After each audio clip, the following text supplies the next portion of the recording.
Senior ਕਾਂਗਰਸੀ ਨੇਤਾ ਪੀ ਚਿਦੰਬਰਮ ਨੇ ਆਪਰੇਸ਼ਨ ਬਲੂ ਸਟਾਰ ਨੂੰ ਲੈ ਕੇ ਦਿੱਤਾ ਵੱਡਾ ਬਿਆਨ। ਪ੍ਰਧਾਨ ਅਤੇ ਅਹੁਦੇਦਾਰਾਂ ਦੀ ਚੋਣ ਲਈ 3 ਨਵੰਬਰ ਨੂੰ ਤੇਜਾ ਸਿੰਘ ਸਮੁੰਦਰੀ ਹਾਲ ਵਿਖੇ ਹੋਵੇਗਾ ਸ਼੍ਰੋਮਣੀ ਕਮੇਟੀ ਦਾ ਸਾਲਾਨਾ ਜਨਰਲ ਇਜਲਾਸ। ਇਜ਼ਰਾਈਲ ਨਾਲ ਹੋਏ ਜੰਗਬੰਦੀ ਸਮਝੌਤੇ ਤਹਿਤ ਹਮਾਸ ਨੇ ਅੱਜ ਰੈੱਡ ਕਰਾਸ ਹਵਾਲੇ ਕੀਤੇ 7 ਬੰਦਕ। Blue Star was the wrong way, and I agree Mrs. Gandhi paid with her life for that mistake. But mistake was a cumulative decision of the army, the police, the intelligence and the civil service. You can't blame it only on Mrs. Gandhi. Senior ਕਾਂਗਰਸੀ ਨੇਤਾ ਅਤੇ ਸਾਬਕਾ ਗ੍ਰਹਿ ਅਤੇ ਵਿੱਤ ਮੰਤਰੀ ਪੀ ਚਿਦੰਬਰਮ ਨੇ ਇੱਕ ਅਜਿਹਾ ਬਿਆਨ ਦਿੱਤਾ ਹੈ ਜਿਸ ਨੇ ਸਿਆਸੀ ਭੂਚਾਲ ਪੈਦਾ ਕਰ ਦਿੱਤਾ ਹੈ। ਚਿਦੰਬਰਮ ਨੇ ਕਿਹਾ ਕਿ ਆਪਰੇਸ਼ਨ ਬਲੂ ਸਟਾਰ ਗਲਤ ਤਰੀਕਾ ਸੀ। ਇੰਦਰਾ ਗਾਂਧੀ ਨੇ ਇਸ ਗਲਤੀ ਦੀ ਕੀਮਤ ਆਪਣੀ ਜਾਨ ਨਾਲ ਚੁਕਾਈ। ਪੀ ਚਿਦੰਬਰਮ ਨੇ ਸ਼ਨੀਚਰਵਾਰ ਨੂੰ ਕਿਹਾ ਕਿ ਆਪਰੇਸ਼ਨ ਬਲੂ ਸਟਾਰ ਜੂਨ 1984 ਵਿੱਚ ਅੰਮ੍ਰਿਤਸਰ ਦੇ ਸ਼੍ਰੀ ਹਰਿਮੰਦਰ ਸਾਹਿਬ ਤੇ ਕੀਤਾ ਗਿਆ ਇੱਕ ਫੌਜੀ ਆਪਰੇਸ਼ਨ ਸੀ, ਪਰ ਇਹ ਗਲਤ ਤਰੀਕਾ ਸੀ ਅਤੇ ਉਸ ਸਮੇਂ ਦੀ ਪ੍ਰਧਾਨ ਮੰਤਰੀ ਇੰਦਰਾ ਗਾਂਧੀ ਨੇ ਆਪਣੀ ਜਾਨ ਨਾਲ ਇਸ ਗਲਤੀ ਦੀ ਕੀਮਤ ਚੁਕਾਈ। ਪੀ ਚਿਦੰਬਰਮ ਨੇ ਹਿਮਾਚਲ ਪ੍ਰਦੇਸ਼ ਦੇ ਕਸੌਲੀ ਵਿੱਚ ਖੁਸ਼ਵੰਤ ਸਿੰਘ ਸਾਹਿਤ ਉਤਸਵ ਵਿੱਚ ਪੱਤਰਕਾਰ ਹਰਿੰਦਰ ਬਾਵੇਜਾ ਦੀ ਕਿਤਾਬ they will shoot you madam ਤੇ ਚਰਚਾ ਦੌਰਾਨ ਆਪਰੇਸ਼ਨ ਬਲੂ ਸਟਾਰ ਤੇ ਇਹ ਟਿੱਪਣੀ ਕੀਤੀ। ਕਾਂਗਰਸ ਪਾਰਟੀ ਚਿਦੰਬਰਮ ਦੇ ਇਸ ਬਿਆਨ ਤੋਂ ਨਾਰਾਜ਼ ਹੈ। ਕਾਂਗਰਸ ਦੇ ਇੱਕ ਅਧਿਕਾਰਤ ਸੂਤਰ ਨੇ ਕਿਹਾ ਕਿ ਕਾਂਗਰਸ ਪਾਰਟੀ ਚਿਦੰਬਰਮ ਦੇ ਇਸ ਬਿਆਨ ਤੋਂ ਬਹੁਤ ਨਾਰਾਜ਼ ਹੈ। ਉੱਪਰਲੀ ਲੀਡਰਸ਼ਿਪ ਤੋਂ ਲੈ ਕੇ ਹੇਠਲੇ ਵਰਕਰਾਂ ਤੱਕ ਹਰ ਕੋਈ ਨਾਰਾਜ਼ ਹੈ।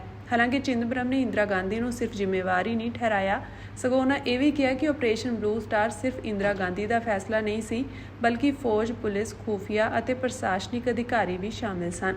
ਉਹਨਾਂ ਨੇ ਮਿਲ ਕੇ ਸ਼੍ਰੀ ਦਰਬਾਰ ਸਾਹਿਬ ਵਿੱਚ ਫੌਜ ਭੇਜਣ ਦਾ ਫੈਸਲਾ ਕੀਤਾ, ਪਰ ਇਹ ਇੱਕ ਗਲਤ ਫੈਸਲਾ ਸੀ। ਦੱਸ ਦਈਏ ਕਿ ਚਿਦੰਬਰਮ ਤੋਂ ਪਹਿਲਾਂ ਰਾਹੁਲ ਗਾਂਧੀ ਨੇ ਵੀ 4 ਮਈ ਨੂੰ ਇੱਕ ਅਜਿਹਾ ਬਿਆਨ ਦਿੱਤਾ ਸੀ। ਉਸ ਸਮੇਂ ਰਾਹੁਲ ਗਾਂਧੀ ਦਾ ਇੱਕ ਵੀਡੀਓ ਵਾਇਰਲ ਹੋਇਆ ਸੀ ਜਿਸ ਵਿੱਚ ਉਹਨਾਂ ਕਿਹਾ ਸੀ ਕਿ 1984 ਦਾ ਆਪਰੇਸ਼ਨ ਬਲੂ ਸਟਾਰ ਇੱਕ ਗਲਤੀ ਸੀ। ਮੈਂ 1980 ਦੇ ਦਹਾਕੇ ਤੋਂ ਪਹਿਲਾਂ ਕਾਂਗਰਸ ਨੇ ਜੋ ਵੀ ਗਲਤੀਆਂ ਕੀਤੀਆਂ ਸਨ ਉਹਨਾਂ ਦੀ ਜ਼ਿੰਮੇਵਾਰੀ ਲੈਣ ਲਈ ਤਿਆਰ ਹਾਂ। No disrespect to any service officers, military officers here, but that was a wrong way to retrieve the Golden Temple. Few years later, I think 3-4 years later, we showed the right way to retrieve the Golden Temple by keeping out the army. You're talking about Black Thunder, the second But operation? I think you have... I've delved into that also, but before... You have dealt with very sketchily and in passing. I don't think you did justice to Black Thunder. But the Blue Star was the wrong way. And I agree Mrs. Gandhi paid with her life for that mistake. But that mistake... And how is... But that mistake was a cumulative decision of the army, the police, the intelligence and the civil service. You can't blame it only on Mrs. Gandhi. ਇਸ ਵਾਰ ਵੀ 3 ਨਵੰਬਰ ਨੂੰ ਅਹੁਦੇਦਾਰਾਂ ਦੀ ਤੇ ਪ੍ਰਧਾਨ ਦੀ ਜਿਹੜੀ ਆ ਉਹ ਚੋਣ ਹੋਊਗੀ 30 ਨਵੰਬਰ 2025 ਨੂੰ। ਤੇ ਅੱਜ ਐਗਜ਼ੈਕਟਿਵ ਦੀ ਇਹ ਪਿਛਲੇ ਸਾਲ ਦੀ ਲਾਸਟ ਮੀਟਿੰਗ ਸੀ। ਸੋ ਸਾਰੇ ਅਹੁਦੇਦਾਰਾਂ ਦੀ ਚੋਣ 3 ਨਵੰਬਰ ਨੂੰ ਹੋਊਗੀ। ਸ਼੍ਰੋਮਣੀ ਗੁਰਦੁਆਰਾ ਪ੍ਰਬੰਧਕ ਕਮੇਟੀ ਦੇ ਪ੍ਰਧਾਨ ਅਤੇ ਹੋਰ ਅਹੁਦੇਦਾਰਾਂ ਦੀ ਚੋਣ ਲਈ ਸਾਲਾਨਾ ਜਨਰਲ ਇਜਲਾਸ ਇਸ ਵਾਰ 3 ਨਵੰਬਰ ਨੂੰ ਤੇਜਾ ਸਿੰਘ ਸਮੁੰਦਰੀ ਹਾਲ ਵਿਖੇ ਹੋਵੇਗਾ। ਸ਼੍ਰੋਮਣੀ ਕਮੇਟੀ ਦੀ ਅੰਤਰਿਮ ਕਮੇਟੀ ਦੀ ਇਕੱਤਰਤਾ ਉਪਰੰਤ ਪੱਤਰਕਾਰਾਂ ਨਾਲ ਗੱਲਬਾਤ ਕਰਦਿਆਂ ਐਡਵੋਕੇਟ ਹਰਜਿੰਦਰ ਸਿੰਘ ਧਾਮੀ ਨੇ ਜਾਣਕਾਰੀ ਸਾਂਝੀ ਕੀਤੀ ਹੈ। ਹਰ ਸਾਲ ਸ਼੍ਰੋਮਣੀ ਗੁਰਦੁਆਰਾ ਪ੍ਰਬੰਧਕ ਕਮੇਟੀ ਦੇ ਜਨਰਲ ਹਾਊਸ ਦੀ ਚੋਣ ਹੁੰਦੀ ਹੈ। ਇਸ ਵਾਰ ਵੀ 3 ਨਵੰਬਰ ਨੂੰ ਅਹੁਦੇਦਾਰਾਂ ਦੀ ਤੇ ਪ੍ਰਧਾਨ ਦੀ ਜਿਹੜੀ ਆ ਉਹ ਚੋਣ ਹੋਊਗੀ 30 ਨਵੰਬਰ 2025 ਨੂੰ। ਤੇ ਅੱਜ ਐਗਜ਼ੈਕਟਿਵ ਦੀ ਇਹ ਪਿਛਲੇ ਸਾਲ ਦੀ ਲਾਸਟ ਮੀਟਿੰਗ ਸੀ।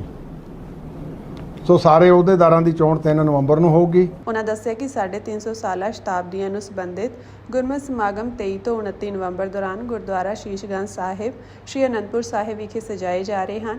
ਸਾਹਿਬ ਸ਼੍ਰੀ ਗੁਰੂ ਤੇਗ ਬਹਾਦਰ ਪਾਤਸ਼ਾਹ ਜੀ ਦਾ ਜਿਹੜਾ 350 ਸਾਲਾ ਸ਼ਹੀਦੀ ਗੁਰਪੁਰਬ, ਉਹ ਮਹਾਨ ਨਗਰ ਕੀਰਤਨ ਜਿਹੜਾ ਹੁਣ ਗੁਜਰਾਤ 'ਚ ਆ ਤੇ ਉਹ ਥੋੜ੍ਹਿਆਂ ਦਿਨਾਂ ਬਾਅਦ ਦਿੱਲੀ ਐਂਟਰ ਹੋ ਜਾਊਗਾ। ਹਰਿਆਣੇ ਤੋਂ ਹੁੰਦਾ ਫਿਰ ਪੰਜਾਬ ਆਊਗਾ।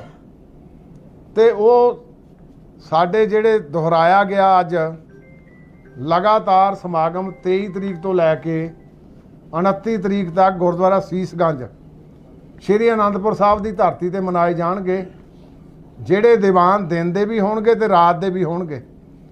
ਸੋ ਉਹ ਅਸੀਂ ਅੱਜ ਫੈਸਲਾ ਕੀਤਾ ਕਿ ਤਕੜੇ ਹੋ ਕੇ ਉਹ ਸਾਰੇ ਗੁਰੂ ਸਾਹਿਬ ਨੂੰ ਸਮਰਪਿਤ ਭਾਈ ਮਤੀ ਦਾਸ, ਭਾਈ ਸਤੀ ਦਾਸ, ਭਾਈ ਦਿਆਲਾ ਜੀ ਨੂੰ ਸਮਰਪਿਤ ਸਾਹਿਬ ਗੁਰੂ ਗੋਬਿੰਦ ਸਿੰਘ ਪਾਤਸ਼ਾਹ ਜੀ ਦੀ ਗੁਰਿਆਈ ਨੂੰ ਉਹ ਦਿਵਸ ਵੀ ਅਸੀਂ ਸਾਰਿਆਂ ਨੇ ਮਨਾਉਣਾ। ਉਹਨਾਂ ਕਿਹਾ ਕਿ ਸ਼ਤਾਬਦੀ ਦੇ ਸਬੰਧ ਵਿੱਚ ਜੰਮੂ ਕਸ਼ਮੀਰ ਤੋਂ ਸਜਾਏ ਜਾਣ ਵਾਲੇ ਨਗਰ ਕੀਰਤਨ ਦੇ ਪ੍ਰਬੰਧਾਂ ਤੇ ਸੁਰੱਖਿਆ ਸੰਬੰਧੀ ਉੱਥੋਂ ਦੇ ਰਾਜਪਾਲ ਅਤੇ ਮੁੱਖ ਮੰਤਰੀ ਨਾਲ ਸ਼੍ਰੋਮਣੀ ਕਮੇਟੀ ਵੱਲੋਂ ਜਲਦ ਮੀਟਿੰਗ ਕੀਤੀ ਜਾਵੇਗੀ। ਅਸੀਂ ਉਹਨਾਂ ਦੇ ਨਾਲ ਇਨ ਟੱਚ ਹਾਂ ਤੇ ਕਿਉਂਕਿ ਉੱਥੇ ਟ੍ਰੈਫਿਕ ਦੀ ਤੇ ਸਿਕਿਉਰਿਟੀ ਦੀ ਵੀ ਬੜੀ ਵੱਡੀ ਸਮੱਸਿਆ ਆ। ਆਉਂਦੇ ਦਿਨਾਂ ਦੇ ਵਿੱਚ ਅਸੀਂ ਲੈਫਟੀਨੈਂਟ ਗਵਰਨਰ ਤੇ ਮੁੱਖ ਮੰਤਰੀ ਸਾਹਿਬ ਨੂੰ ਮਿਲਣ ਜਾ ਰਹੇ ਹਾਂ। ਉਹਦੇ ਨਾਲ ਅਸੀਂ ਛੇਤੀ ਉੱਥੋਂ ਜਿਹੜਾ ਆ ਇਹ ਨਗਰ ਕੀਰਤਨ ਦਾ ਪ੍ਰੋਗਰਾਮ ਉਲੀਕਾਂਗੇ। ਉਹ ਨਗਰ ਕੀਰਤਨ ਪੰਜਾਬ ਦੇ ਵਿੱਚੋਂ ਐਂਟਰ ਹੋ ਕੇ ਸ਼੍ਰੀ ਅਨੰਦਪੁਰ ਸਾਹਿਬ ਦੀ ਧਰਤੀ ਨੂੰ ਜਾਊਗਾ। ਉਹ ਅਸੀਂ ਸ਼ਾਰਟ ਟਾਈਮ ਦੇ ਵਿੱਚ ਜਿਹੜਾ ਆ ਉਹ ਸਾਰਾ ਅਸੀਂ ਫੈਸਲਾ ਅੱਜ ਕਰ ਲਿਆ। ਐਡਵੋਕੇਟ ਧਾਮੀ ਨੇ ਕਿਹਾ ਕਿ ਆਰਟੀਫੀਸ਼ੀਅਲ ਇੰਟੈਲੀਜੈਂਸ ਅਤੇ ਸਿੱਖ ਵਿਰੋਧੀ ਸੋਸ਼ਲ ਮੀਡੀਆ ਤੇ ਅਪਲੋਡ ਕੀਤੀ ਜਾਂਦੀ ਸਮੱਗਰੀ ਮਾਮਲਿਆਂ ਸੰਬੰਧੀ ਸ਼੍ਰੋਮਣੀ ਕਮੇਟੀ ਵੱਲੋਂ ਜਲਦੀ ਹੀ ਡਿਜੀਟਲ ਟਾਸਕ ਫੋਰਸ ਦਾ ਗਠਨ ਕੀਤਾ ਜਾਵੇਗਾ। ਐਡਵੋਕੇਟ ਧਾਮੀ ਵੱਲੋਂ ਸ਼੍ਰੋਮਣੀ ਕਮੇਟੀ ਮੁਲਾਜ਼ਮਾਂ ਲਈ 3% ਦੀ ਮਹਿੰਗਾਈ ਭੱਤੇ ਦਾ ਵੀ ਐਲਾਨ ਕੀਤਾ ਗਿਆ। ਹਰ ਇੱਕ EMPLOYE ਦੀ ਚਾਹਨਾ ਹੁੰਦੀ ਆ ਕਿ ਮੈਨੂੰ ਕੋਈ ਨਾ ਕੋਈ ਸਮੇਂ ਅਨੁਸਾਰ ਕੋ ਮਹਿੰਗਾਈ ਭੱਤਾ ਦਿੱਤਾ ਜਾਵੇ। ਸੋ 3% ਮਹਿੰਗਾਈ ਭੱਤਾ ਵੀ ਸ਼੍ਰੋਮਣੀ ਕਮੇਟੀ ਦੇ ਸਮੂਹ ਮੁਲਾਜ਼ਮਾਂ ਨੂੰ ਅੱਜ ਜਿਹੜਾ ਉਹ ਫੈਸਲਾ ਹੋਇਆ। ਉਹਨਾਂ ਦੱਸਿਆ ਕਿ ਸ਼੍ਰੋਮਣੀ ਕਮੇਟੀ ਦੇ ਪ੍ਰਬੰਧ ਹੇਠ ਮੁੰਬਈ ਵਿਖੇ ਚੱਲ ਰਹੇ ਗੁਰੂ ਨਾਨਕ ਖਾਲਸਾ ਕਾਲਜ ਮਟੂੰਗਾ ਨੂੰ ਯੂਨੀਵਰਸਿਟੀ ਬਣਾਉਣ ਦਾ ਵੀ ਮਤਾ ਪਾਸ ਕੀਤਾ ਗਿਆ ਹੈ। ਇੱਕ ਗੁਰੂ ਨਾਨਕ ਖਾਲਸਾ ਕਾਲਜ ਮਟੂੰਗਾ ਬੰਬਈ ਵਿਖੇ ਜਿਹੜਾ ਬੜੀ ਸਫਲਤਾਪੂਰਵਕ ਕਾਲਜ ਚੱਲ ਰਿਹਾ, ਉਹਨੂੰ ਯੂਨੀਵਰਸਿਟੀ ਬਣਾਉਣ ਲਈ ਵੀ ਅੱਜ ਮਤਾ ਪਾਸ ਕੀਤਾ ਗਿਆ ਕਿ ਉਹ ਜਿਹੜਾ ਕਾਲਜ ਆ ਉਹਦਾ ਸਾਰਾ ਇਨਫਰਾਸਟ੍ਰਕਚਰ ਤਿਆਰ ਕਰਕੇ ਉਹਦਾ ਜਿਹੜਾ ਯੂਨੀਵਰਸਿਟੀ ਤੌਰ ਦੇ ਉੱਤੇ ਸਥਾਪਿਤ ਕੀਤਾ ਜਾਊਗਾ।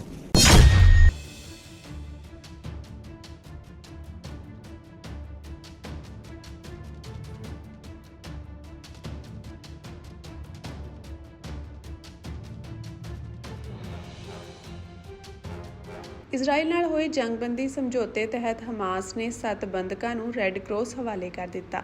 ਹਾਲਾਂਕਿ ਇਹਨਾਂ ਬੰਦਕਾਂ ਦੀ ਸਿਹਤ ਬਾਰੇ ਕੋਈ ਫੌਰੀ ਜਾਣਕਾਰੀ ਨਹੀਂ ਮਿਲ ਸਕੀ ਹੈ।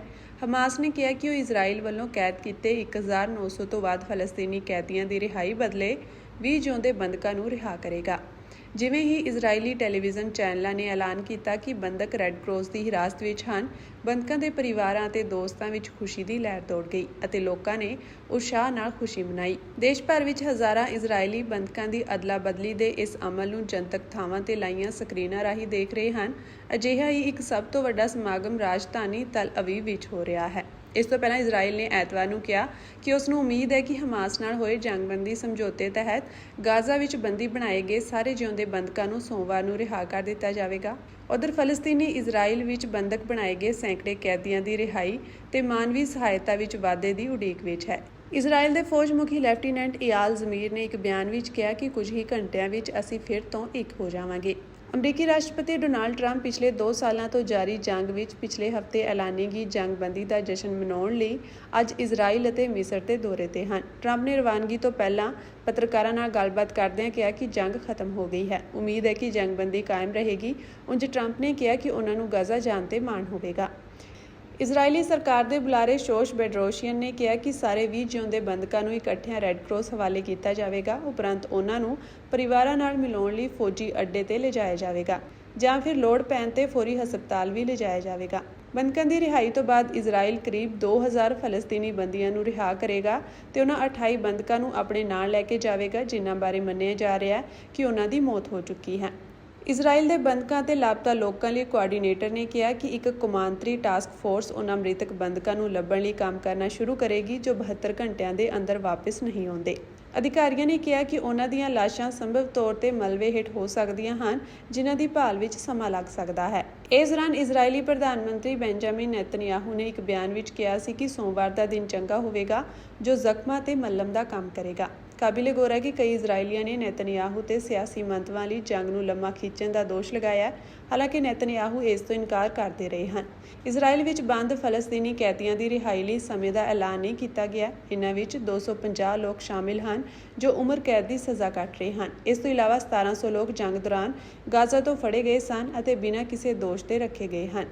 ਇੱਕ ਫਲਸਤੀਨੀ ਅਧਿਕਾਰੀ ਨੇ ਕਿਹਾ ਕਿ ਹਮਾਸ ਦਾ ਇੱਕ ਵਫਦ ਕਾਇਰਾ ਵਿੱਚ ਕੈਦੀਆਂ ਦੀ ਸੂਚੀ ਬਾਰੇ ਸਾਲਸਾ ਨਾਲ ਗੱਲਬਾਤ ਕਰ ਰਿਹਾ ਹੈ। ਅਧਿਕਾਰੀ ਨੇ ਦੱਸਿਆ ਕਿ ਹਮਾਸ ਮਕਬੂਲ ਫਲਸਤੀਨੀ ਆਗੂ ਮਰਵਾ ਬਰਗੂਟੀ ਸਮੇਤ ਉਮਰ ਕੈਦ ਦੀ ਸਜ਼ਾ ਕੱਟ ਰਹੇ ਹੋਰਨਾਂ ਦੀ ਰਿਹਾਈ ਲਈ ਦਬਾਅ ਪਾ ਰਿਹਾ ਹੈ। ਉਧਰ ਇਜ਼ਰਾਈਲ ਨੇ ਬਰਗੂਟੀ ਨੂੰ ਦਹਿਸ਼ਤੀ ਆਗੂ ਮੰਨਣ ਬਾਰੇ ਫੌਰੀ ਕੋਈ ਟਿੱਪਣੀ ਨਹੀਂ ਕੀਤੀ ਹੈ। ਇੱਕ ਕੈਦੀ ਦੇ ਪਰਿਵਾਰ ਅਤੇ ਇੱਕ ਫਲਸਤੀਨੀ ਅਧਿਕਾਰੀ ਜਿਸ ਨੇ ਆਪਣਾ ਨਾਮ ਗੁਪਤ ਰੱਖਣ ਦੀ ਸ਼ਰਤ ਤੇ ਗੱਲ ਕੀਤੀ, ਉਸ ਮੁਤਾਬਕ ਇਜ਼ਰਾਈਲ ਨੇ ਪੱਛਮੀ ਕੰਢੇ ਵਿੱਚ ਫਲਸਤੀਨੀਆਂ ਨੂੰ ਰਿਹਾਈ ਤੋਂ ਬਾਅਦ ਜਸ਼ਨ ਮਨਾਉਣ ਖਿਲਾਫ ਚੇਤਾਵਨੀ ਦਿੱਤੀ ਹੈ। ਗਾਜ਼ਾ ਵਿੱਚ ਮਾਨਵੀ ਸਹਾਇਤਾ ਦੇ ਇੰਚਾਰਜ ਇਜ਼ਰਾਈਲੀ ਫੌਜੀ ਸੰਸਥਾ ਨੇ ਕਿਹਾ ਕਿ ਸਮਝੌਤੇ ਅਨੁਸਾਰ ਐਤਵਾਰ ਨੂੰ ਪਹੁੰਚਣ ਵਾਲੀ ਸਹਾਇਤਾ ਦੀ ਮਾਤਰਾ ਪ੍ਰਤੀ ਦਿਨ ਲਗਭਗ 600 ਟਰੱਕਾਂ ਤੱਕ ਵਧਣ ਦੀ ਉਮੀਦ ਹੈ। ਸੰਯੁਕਤ ਰਾਸ਼ਟਰ ਦੇ ਮਾਨਵਤਾਵਾਦੀ ਮੁਖੀ ਟੌਮ ਫਲੇਚਰ ਨੇ ਖਬਰ ਏਜੰਸੀ ਨੂੰ ਦੱਸਿਆ ਕਿ ਗਾਜ਼ਾ ਦਾ ਜ਼ਿਆਦਾਤਰ ਹਿੱਸਾ ਬਰਬਾਦ ਹੈ। ਉਨ੍ਹਾਂ ਕਿਹਾ ਕਿ ਸੰਯੁਕਤ ਰਾਸ਼ਟਰ ਕੋਲ ਅਗਲੇ 2 ਮਹੀਨਿਆਂ ਲਈ ਬੁਨਿਆਦੀ ਡਾਕਟਰੀ ਅਤੇ ਹੋਰ ਸੇਵਾਵਾਂ ਨੂੰ ਬਹਾਲ ਕਰਨ, ਹਜ਼ਾਰਾਂ ਟਨ ਭੋਜਨ ਅਤੇ ਬਾਲਣ ਪਹੁੰਚਾਉਣ ਅਤੇ ਮਲਬੇ ਨੂੰ ਸਾਫ਼ ਕਰਨ ਦੀਆਂ ਯੋਜਨਾਵਾਂ ਹਨ। ਮਿਸਰ ਨੇ ਕਿਹਾ ਕਿ ਉਹ ਐਤਵਾਰ ਨੂੰ ਇਜ਼ਰਾਈਲੀ ਫੌਜਾਂ ਵੱਲੋਂ ਜਾਂਚ ਲਈ ਗਾਜ਼ਾ ਵਿੱਚ 400 ਸਹਾਇਤਾ ਟਰੱਕ ਭੇਜ ਰਿਹਾ ਹੈ। ਖਬਰ ਏਜੰਸੀ ਵੱਲੋਂ ਸਾਂਝੀਆਂ ਕੀਤੀਆਂ ਤਸਵੀਰਾਂ ਵਿੱਚ ਦਰਜਨਾਂ ਟਰੱਕ ਰਫਾਹ ਸਰਹੱਦੀ ਲਾਂਘੇ ਦੇ ਮਿਸਰ ਵਾਲੇ ਪਾਸੇ ਨੂੰ ਪਾਰ ਕਰਦੇ ਦਿਖਾਈ ਦਿੱਤੇ। ਮਿਸਰੀ ਰੈੱਡ ਕ੍ਰਿਸੈਂਟ ਨੇ ਕਿਹਾ ਕਿ ਵਾਹਨਾਂ ਵਿੱਚ ਡਾਕਟਰੀ ਸਪਲਾਈ, ਟੈਂਟ, ਕੰਬਲ, ਭੋਜਨ ਅਤੇ ਬਾਲਣ ਸੀ। ਸੰਯੁਕਤ ਰਾਸ਼ਟਰ ਨੇ ਕਿਹਾ ਕਿ ਉਸ ਕੋਲ ਲਗਭਗ 1,70,000 ਮੀਟ੍ਰਿਕ ਟਨ ਭੋਜਨ, ਦਵਾਈ ਅਤੇ ਹੋਰ ਸਹਾਇਤਾ ਗਾਜ਼ਾ ਵਿੱਚ ਦਾਖਲੇ ਲਈ ਤਿਆਰ ਹੈ।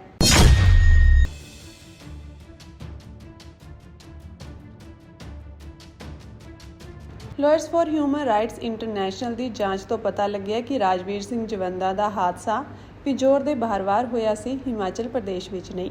ਪਿੰਜੌਰ ਪੁਲਿਸ ਸਟੇਸ਼ਨ ਤੋਂ ਪ੍ਰਾਪਤ DDR ਤੋਂ ਪਤਾ ਲੱਗਿਆ ਕਿ ਰਾਜਵੀਰ ਸਿੰਘ ਜਵੰਦਾ ਨੂੰ ਸ਼ੌਰੀ ਹਸਪਤਾਲ ਪਿੰਜੌਰ ਵੱਲੋਂ ਡਾਕਟਰੀ ਸਹਾਇਤਾ ਨਹੀਂ ਦਿੱਤੀ ਗਈ ਸੀ, ਜਿਸ ਕਾਰਨ ਉਸ ਨੂੰ ਸਿਵਲ ਹਸਪਤਾਲ ਪੰਚਕੂਲਾ, ਫਿਰ ਪਾਰਸ ਹਸਪਤਾਲ ਪੰਚਕੂਲਾ ਅਤੇ ਉੱਥੋਂ ਫੋਰਟਿਸ ਹਸਪਤਾਲ ਮੋਹਾਲੀ ਲਿਜਾਣਾ ਪਿਆ, ਜਿੱਥੇ 11 ਦਿਨਾਂ ਬਾਅਦ ਉਸ ਦੀ ਮੌਤ ਹੋ ਗਈ। ਜ਼ਿਕਰਯੋਗ ਹੈ ਕਿ ਜ਼ਖਮੀ ਹੋਣ ਤੋਂ ਬਾਅਦ ਰਾਜਵੀਰ ਜਵੰਦਾ 11 ਦਿਨਾਂ ਤੱਕ ਮੋਹਾਲੀ ਦੇ ਇੱਕ ਨਿੱਜੀ ਹਸਪਤਾਲ ਵਿੱਚ ਵੈਂਟੀਲੇਟਰ ਤੇ ਰਹੇ, ਪਰ ਉਹਨਾਂ ਨੂੰ ਬਚਾਇਆ ਨਹੀਂ ਜਾ ਸਕਿਆ। ਅੱਜ ਸੰਗਠਨ ਦੇ ਐਡਵੋਕੇਟ ਜਨਰਲ ਸਕੱਤਰ ਨਵਕੀਨ ਸਿੰਘ ਨੇ ਪਿੰਜੌਰ ਵਿੱਚ ਹਾਦਸੇ ਵਾਲੀ ਥਾਂ ਦਾ ਦੌਰਾ ਕੀਤਾ ਅਤੇ ਇੱਕ ਪੱਤਰਕਾਰ ਨਾਲ ਮੌਕੇ ਤੇ ਰਿਪੋਰਟ ਕੀਤੀ। ਸੰਗਠਨ ਨੇ ਹੁਣ ਰਾਜਵੀਰ ਸਿੰਘ ਜਵੰਦਾ ਦੇ ਇਲਾਜ ਵਿੱਚ ਸੰਭਾਵਿਤ ਡਾਕਟਰੀ ਲਾਪਰਵਾਹੀ, ਜੋ ਕਿ ਉਹਨਾਂ ਦੀ ਮੌਤ ਦਾ ਕਾਰਨ ਬਣ ਸਕਦੀ ਹੈ, ਉਸ ਦੇ ਸਬੰਧ ਵਿੱਚ ਹਾਈਕੋਰਟ ਤੱਕ ਪਹੁੰਚ ਕਰਨ ਦਾ ਫੈਸਲਾ ਕੀਤਾ ਹੈ। ਸੜਕਾਂ ਤੇ ਹਾਦਸਿਆਂ ਦਾ ਕਾਰਨ ਬਣ ਰਹੇ ਅਵਾਰਾ ਪਸ਼ੂਆਂ ਦੀ ਪਰੇਸ਼ਾਨੀ ਨਾਲ ਨਜਿੱਠਣ ਦੇ ਨਾਲ-ਨਾਲ ਡਾਕਟਰੀ ਇਲਾਜ ਦੀ ਉਪਲਬਧਤਾ ਅਤੇ ਡਾਕਟਰਾਂ ਦੇ ਫਰਜ਼ਾਂ ਨੂੰ ਵੀ ਇੱਕ ਢੁਕਵੇਂ ਮੰਚ ਤੇ ਉਠਾਇਆ ਜਾਵੇਗਾ। DDR ਦੀ ਕਾਪੀ ਨਵਕੀਨ ਸਿੰਘ ਐਡਵੋਕੇਟ ਚੰਡੀਗੜ੍ਹ ਵੱਲੋਂ ਜਾਰੀ ਕੀਤੀ ਗਈ ਹੈ।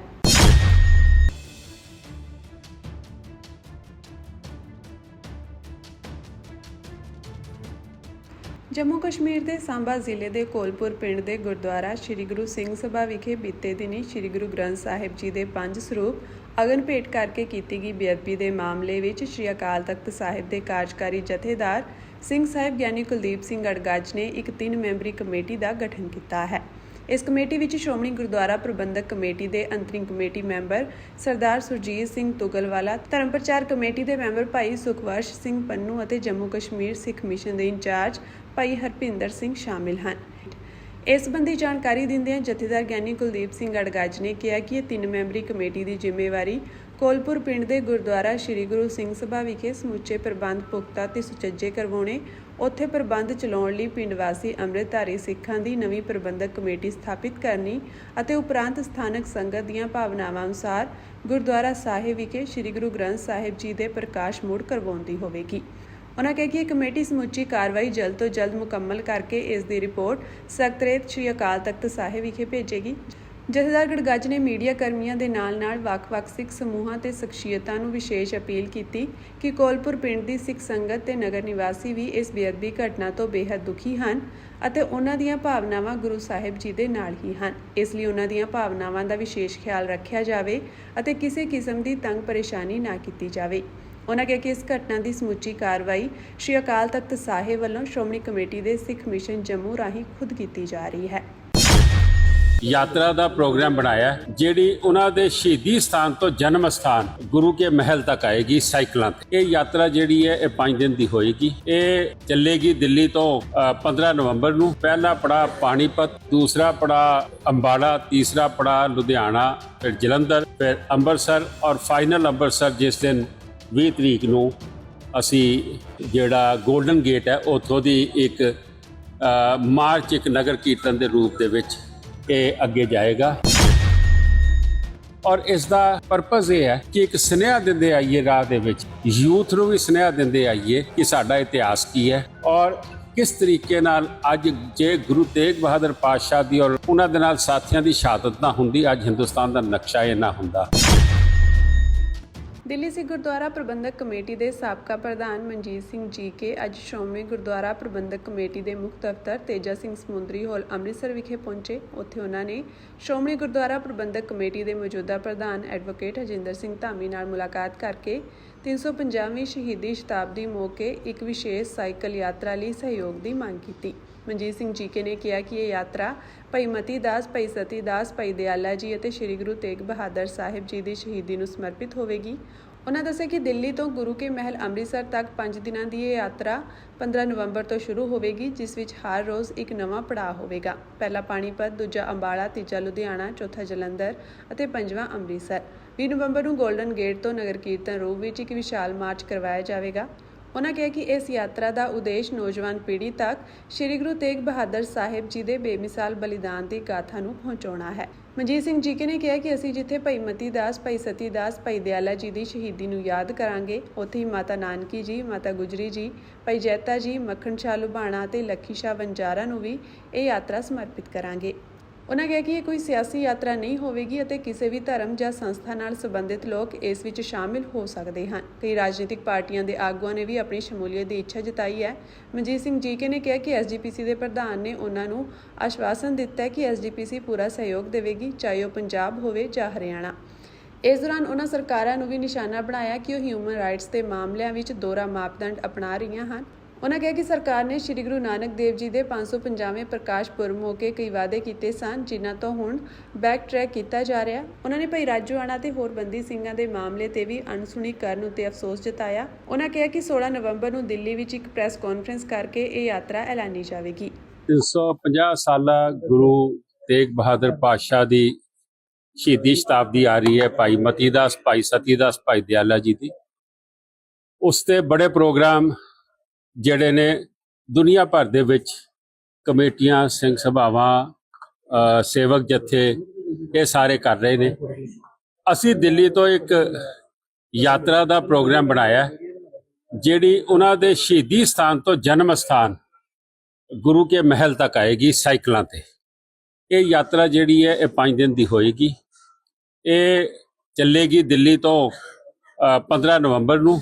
ਪਹਿਲਾ ਪੜਾਅ ਪਾਣੀਪਤ, ਦੂਸਰਾ ਪੜਾਅ ਅੰਬਾਲਾ, ਤੀਸਰਾ ਪੜਾਅ ਲੁਧਿਆਣਾ, ਫਿਰ ਜਲੰਧਰ, ਫਿਰ ਅੰਮ੍ਰਿਤਸਰ ਔਰ ਫਾਈਨਲ ਅੰਮ੍ਰਿਤਸਰ ਜਿਸ ਦਿਨ 20 ਤਰੀਕ ਨੂੰ ਅਸੀਂ ਜਿਹੜਾ ਗੋਲਡਨ ਗੇਟ ਹੈ ਉੱਥੋਂ ਦੀ ਇੱਕ ਮਾਰਚ, ਇੱਕ ਨਗਰ ਕੀਰਤਨ ਦੇ ਰੂਪ ਦੇ ਵਿੱਚ ਇਹ ਅੱਗੇ ਜਾਏਗਾ।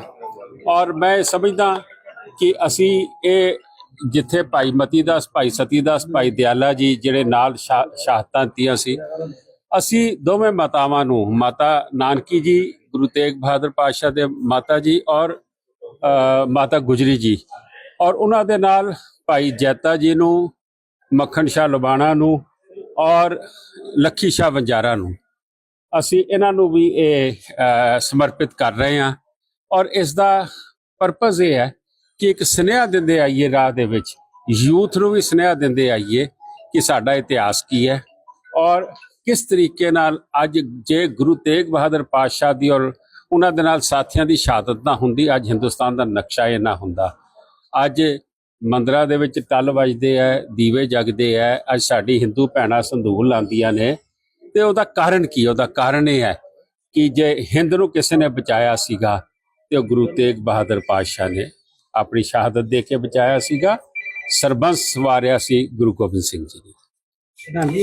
ਤੇ ਅਸੀਂ ਐਸਜੀਪੀਸੀ ਦੇ ਪ੍ਰਧਾਨ ਸਾਹਿਬ ਨੂੰ ਮਿਲੇ ਆ, ਉਹਨਾਂ ਨੂੰ ਲੈਟਰ ਦਿੱਤੀ ਹੈ, ਮੀਟਿੰਗ ਚੱਲ ਰਹੀ ਹੈ ਇਸ ਵੇਲੇ ਐਗਜ਼ੈਕਟਿਵ ਦੀ। ਪ੍ਰਧਾਨ ਸਾਹਿਬ ਨੇ ਆਸ਼ਵਾਸਨ ਦਿੱਤਾ ਕਿ ਹਰ ਕਿਸਮ ਦੀ ਸਪੋਰਟ ਜਿਹੜੀ ਹੈ SGPC ਵੱਲੋਂ, ਭਾਵੇਂ ਹਰਿਆਣਾ ਹੈ ਭਾਵੇਂ ਪੰਜਾਬ ਹੈ, ਉਸ ਨੂੰ ਦੇਵਾਂਗੇ। ਔਰ ਇਹ ਜਿਹੜੀ ਯਾਤਰਾ ਇਹ ਕੋਈ ਸਿਆਸੀ ਯਾਤਰਾ ਨਹੀਂ ਗੀ, ਇਹ ਕਿਸੇ ਪਾਰਟੀ ਵੱਲੋਂ ਨਹੀਂ, ਇਹ ਜਿਹੜੀ ਮਰਜ਼ੀ ਸੰਸਥਾ, ਜਿਹੜੀ ਮਰਜ਼ੀ ਪੋਲੀਟੀਕਲ ਪਾਰਟੀ, ਜਿਹੜੇ ਮਰਜ਼ੀ ਧਰਮ ਤੋਂ, ਜਿਹੜੇ ਮਰਜ਼ੀ ਸੰਸਥਾਵਾਂ ਨੇ, ਉਹ ਸਾਰੀਆਂ ਇਹਦੇ 'ਚ ਹਿੱਸਾ ਲੈਣਗੇ। ਔਰ ਬਹੁਤ ਵੱਡਾ ਸਾਨੂੰ ਜਿਹਦੇ ਨਾਲ ਗੱਲ ਕਰ ਰਹੇ ਹਾਂ, ਹਾਲੇ ਅਨਾਊਂਸ ਨਹੀਂ ਕੀਤੀ, ਅੱਜ ਪਹਿਲੀ ਦਫਾ ਤੁਹਾਡੇ ਅੱਗੇ ਮੈਂ ਮੀਡੀਆ 'ਚ ਦੱਸ ਰਿਹਾ।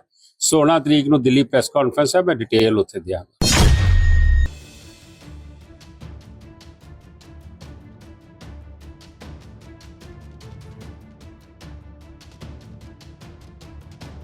ਪਾਕਿਸਤਾਨ ਅਤੇ ਅਫਗਾਨਿਸਤਾਨ ਨੇ ਐਤਵਾਰ ਨੂੰ ਇੱਕ ਦੂਜੇ ਉੱਤੇ ਆਪਣੀ ਸਰਹੱਦ ਅੰਦਰ ਹਮਲਾ ਕਰਨ ਦੇ ਦੋਸ਼ ਲਗਾਏ ਹਨ। ਪਾਕਿਸਤਾਨ ਫੌਜ ਨੇ ਐਤਵਾਰ ਨੂੰ ਇੱਕ ਬਿਆਨ ਵਿੱਚ ਕਿਹਾ ਕਿ ਪਾਕਿਸਤਾਨ ਅਫਗਾਨਿਸਤਾਨ ਸਰਹੱਦ ਉੱਤੇ ਰਾਤੋਂ-ਰਾਤ ਹੋਈਆਂ ਭਿਆਨਕ ਝੜਪਾਂ ਵਿੱਚ ਘੱਟੋ-ਘੱਟ 23 ਪਾਕਿਸਤਾਨੀ ਫੌਜੀ ਅਤੇ 200 ਤੋਂ ਵੱਧ ਤਾਲਿਬਾਨ ਅਤੇ ਇਸ ਨਾਲ ਜੁੜੇ ਅੱਤਵਾਦੀ ਮਾਰੇ ਗਏ ਹਨ। ਇਹ ਬਿਆਨ ਅਜਿਹੇ ਸਮੇਂ ਆਇਆ ਜਦੋਂ ਪਾਕਿਸਤਾਨ ਨੇ ਸਰਹੱਦੀ ਇਲਾਕਿਆਂ ਵਿੱਚ ਕਥਿਤ ਅਫਗਾਨ ਫੌਜ ਵੱਲੋਂ ਕੀਤੇ ਗਏ ਹਮਲਿਆਂ ਦੇ ਜਵਾਬ ਵਿੱਚ 19 ਅਫਗਾਨ ਫੌਜੀ ਚੌਂਕੀਆਂ ਅਤੇ ਅੱਤਵਾਦੀਆਂ ਦੇ ਟਿਕਾਣਿਆਂ ਉੱਤੇ ਕਬਜ਼ਾ ਕਰ ਲਿਆ ਹੈ, ਜਦਕਿ ਕਾਬੁਲ ਨੇ ਦਾਅਵਾ ਕੀਤਾ ਕਿ ਜਵਾਬੀ ਕਾਰਵਾਈ ਦੌਰਾਨ 58 ਪਾਕਿਸਤਾਨੀ ਫੌਜੀ ਮਾਰੇ ਗਏ ਅਤੇ 30 ਹੋਰ ਜ਼ਖਮੀ ਹੋ ਗਏ। ਅਫਗਾਨਿਸਤਾਨ ਨੇ ਕਿਹਾ ਕਿ ਉਸ ਨੇ ਇਹ ਕਾਰਵਾਈ ਆਪਣੇ ਖੇਤਰ ਦੇ ਹਵਾਈ ਖੇਤਰ ਦੀ ਵਾਰ-ਵਾਰ ਉਲੰਘਣਾ ਦੇ ਜਵਾਬ ਵਿੱਚ ਕੀਤੀ ਹੈ। ਇਸ ਹਫ਼ਤੇ ਦੇ ਸ਼ੁਰੂ ਵਿੱਚ ਅਫਗਾਨ ਅਧਿਕਾਰੀਆਂ ਨੇ ਪਾਕਿਸਤਾਨ ਤੇ ਰਾਜਧਾਨੀ ਕਾਬੁਲ ਤੇ ਦੇਸ਼ ਦੇ ਪੂਰਬੀ ਹਿੱਸੇ ਵਿੱਚ ਇੱਕ ਬਾਜ਼ਾਰ ਵਿੱਚ ਨਿਸ਼ਾਨਿਆਂ ਤੇ ਬੰਬਾਰੀ ਕਰਨ ਦਾ ਦੋਸ਼ ਲਗਾਇਆ। ਪਾਕਿਸਤਾਨ ਨੇ ਹਮਲਿਆਂ ਦੀ ਜ਼ਿੰਮੇਵਾਰੀ ਨਹੀਂ ਲਈ। ਤਾਲਿਬਾਨ ਸਰਕਾਰ ਦੇ ਮੁੱਖ ਬੁਲਾਰੇ ਜ਼ਬੀਉੱਲਾ ਮੁਜਾਹਿਦ ਨੇ ਕਿਹਾ ਕਿ ਅਫਗਾਨ ਬਲਾਂ ਨੇ 25 ਪਾਕਿਸਤਾਨੀ ਫੌਜੀ ਚੌਂਕੀਆਂ ਤੇ ਕਬਜ਼ਾ ਕਰ ਲਿਆ ਹੈ, ਜਦਕਿ ਪਾਕ ਫੌਜ ਨੇ ਇੱਕ ਬਿਆਨ ਵਿੱਚ ਕਿਹਾ ਕਿ 11-12 ਅਕਤੂਬਰ ਦੀ ਦਰਮਿਆਨੀ ਰਾਤ ਨੂੰ ਅਫਗਾਨ ਤਾਲਿਬਾਨ ਅਤੇ ਤਹਿਰੀਕ-ਏ-ਤਾਲਿਬਾਨ ਪਾਕਿਸਤਾਨ ਨੇ ਪਾਕਿਸਤਾਨ ਅਫਗਾਨ ਸਰਹੱਦ ਉੱਤੇ ਪਾਕਿਸਤਾਨ ਉੱਤੇ ਬਿਨਾਂ ਕਿਸੇ ਭੜਕੜਾਹਟ ਦੇ ਹਮਲਾ ਕੀਤਾ। ਸਰਹੱਦ ਪਾਰ ਗੋਲੀਬਾਰੀ ਅਤੇ ਕੁਝ ਭੌਤਿਕ ਛਾਪੇਮਾਰੀ ਸ਼ਾਮਿਲ ਕਾਇਰਤਾਪੂਰਨ ਕਾਰਵਾਈ, ਜਿਸ ਦਾ ਉਦੇਸ਼ ਅੱਤਵਾਦ ਦੀ ਸਹੂਲਤ ਲਈ ਸਰਹੱਦੀ ਖੇਤਰਾਂ ਨੂੰ ਅਸਥਿਰ ਕਰਨਾ ਸੀ, ਜਿਸ ਨਾਲ ਅੱਤਵਾਦੀਆਂ ਦੇ ਨਾਪਾਕ ਇਰਾਦਿਆਂ ਨੂੰ ਅੱਗੇ ਵਧਾਇਆ ਜਾ ਸਕੇ। ਬਿਆਨ ਵਿੱਚ ਕਿਹਾ ਗਿਆ ਕਿ ਪਾਕਿਸਤਾਨੀ ਫੌਜ ਨੇ ਸਰਹੱਦ ਉੱਤੇ ਹਮਲੇ ਨੂੰ ਫੈਸਲਾਕੁੰਨ ਢੰਗ ਨਾਲ ਪਲਟਾ ਦਿੱਤਾ।